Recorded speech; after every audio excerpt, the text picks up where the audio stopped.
Hey everybody, this is Grace. And it's been a while since I've done videos about these little short stories I was writing. They were more like, really rough drafts.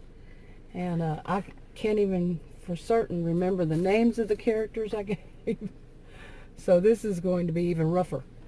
But this one is about really infantilization. That's when somebody treats somebody else as a child, as though they're a child. Now that can happen in families where a parent, treats an actual child um, as though they're younger than they are. And some people treat elderly people this way, as if they're children or they're feeble-minded or something like that. But it can happen to anybody at any age. And in this, it's going to be about adults. People who are adults and they're not in relationship. I mean, they're not family or anything like that. Maybe friends along this line. But okay, now to get to this story, it's going to be rough, even rougher, like I said. I have this short little story I'm going on about a small town, people in a small town, and the women say there were women around in their 50s, 40s, 50s and up who are doing volunteer work, and they're making basically care packages for people who are in whatever the situation is that they're doing at the time. You're making care packages for people who are it could be anything from homeless to going through natural disasters. And today's May 26, 2020, something like the pandemic, people needing food, whatever kind of supplies. And so my story is a fictional story. This is the kind of thing that these women are doing. Now, okay, let's say now, with like this pandemic, these are women who are older, but some younger women, say they're home from college, they're stay at home, colleges are closed, colleges and university. So they decide to do this also. Now they are practicing social distancing and wearing their face mask and their, or face coverings, and keeping the social distancing, washing their hands, separate them to where they in my story, they already have their own little desk and areas. Okay, now to help with this, um, the, the, the younger people, the older people would do it during the day, do this work during the day. The younger people in the evening, later in the evening, they make sure they wash everything down between each shift.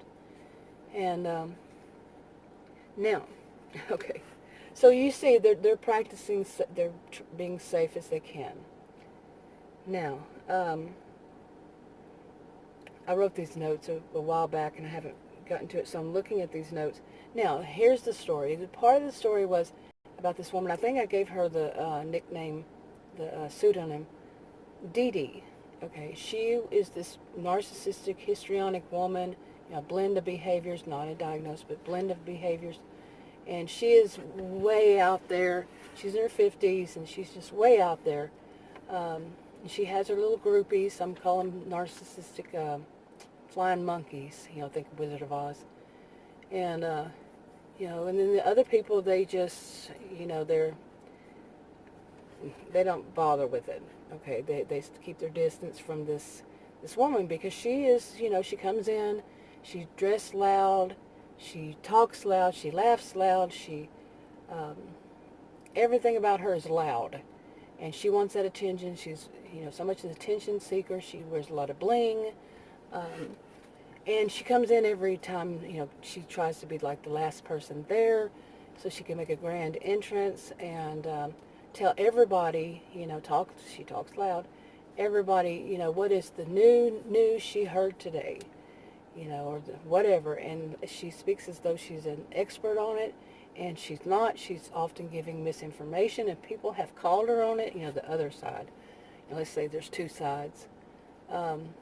They've called her on it. She just thinks she's too much of a this know-it-all, and she's often wrong. Okay, and her little flying monkeys will take up for her and defend everything she says, and they look up to her and think she's the greatest. This is volunteer work. There's nobody there that's there. Is usually not anybody who's running it. They just deliver the stuff there and leave them instructions on how to do their job and what needs to be done. And it's a volunteer. Nobody's paid, so nobody's over anybody else. Okay, that's there. So, okay, and over time, she has really irritated the other side. One of the things she did was there was one woman. Now these are people from a small town, and they all know one another, some way or another before this even. But there was one woman who they didn't know, and Dee Dee was determined to find out why this woman was there. This woman, did tell her side, not Dee Dee's side, but told one woman, or she knows that's because this woman, she has an abusive husband. And this is just her, or had an abusive husband, and she wants to do these kinds of things, but she doesn't want her ex-husband to know where she is, and so she does it outside of the town. And Dee Dee kept trying to push to get that information, because Dee Dee thinks that she is the leader, and she should know everything about everybody and all that, but nobody would tell her. Okay. But so Dee Dee is this type, she thinks she's Sergeant Charge, and, and she's the one who knows everything. And so Dee Dee got this into her mind, okay, that this second shift to her, apparently they weren't doing things right, of the younger women. So she felt like she needed to go back, and set them all straight, okay, tell them all how they should live, not live, but they should work, and, well, she might go in and tell them all how they should work too. They should live too. Boy, I've got that mixed up. But, so she decided she would go back and, teach them, take them under her wing. Now, when you hear somebody saying they're going to take somebody under their wing, that somebody didn't ask for them to, doesn't want for them to, doesn't need them to. That I would say is quite often infantilization, when somebody's treating somebody as a child, that they have to guide through life, they have to tell everything, and it's their purpose really. What it comes down to is they want to be in control, they want to be seen as superior. Along this line, it's often these reasons. Okay, so she decides that she's basically going to copycat the persona of the woman they see every once in a while. That is, she's not a volunteer. She actually one of the ones who organized this, and so she's going to copycat her. She's going to act like her. She's going to take on that persona, and she goes in to, like I said, talk to all these younger people, and tell them how to do it, and take them under her wing. So she goes in, and basically she tries that. She starts doing that, and they're all like, "Who is this person?"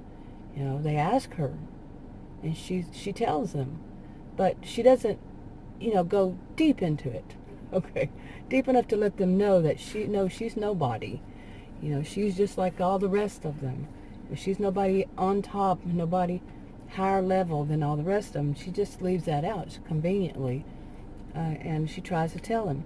Well, there she is, and she's doing this, and she's really annoying them because they are doing their job. They know how to do it. And plus, with the social distancing, she's trying to get next to everybody and try to show them how to do it, like sit at their table with them, and they're telling her no. Okay, no, and she's getting furious about it. Well, it just so happens that the woman that they see every once in a while, she walks in and sees what's going on. Now, Dee Dee doesn't want to do anything to, you basically not get fired, but because she's a volunteer, but to be told not to come back because this is where she gets a lot of her supply. Some call it narcissistic supply. This is where she gets a lot of people, the flying monkeys and all, to praise her practically. So she, when the woman walks in and pulls her aside and tells her, why are you here, and ask her why she's there and tells her, no, you should not be doing this, and that's my job, and to train them. And the woman's a bit insulted because Dee Dee is acting as though these people who need her, these younger people need her to guide them and tell them. So Dee Dee embarrasses herself. She's knowing that she could lose this this place and not be able to work there. She has to do a lot of kissing up, okay, because she really insulted people, and she's overstepped boundaries. And you always hear about people overstepping boundaries. And a lot of people have confusion with that. I know it's difficult at first when people hear about people overstepping boundaries, but that would be an example of it. And she has to learn. She had to take a step back and learn. But what do you think would happen to someone like that? What do you think would go on in their minds, when they have been chastised and their authority wasn't respected because it wasn't their authority? Okay, stay tuned. Let's see what happens next. Talk to you on another video.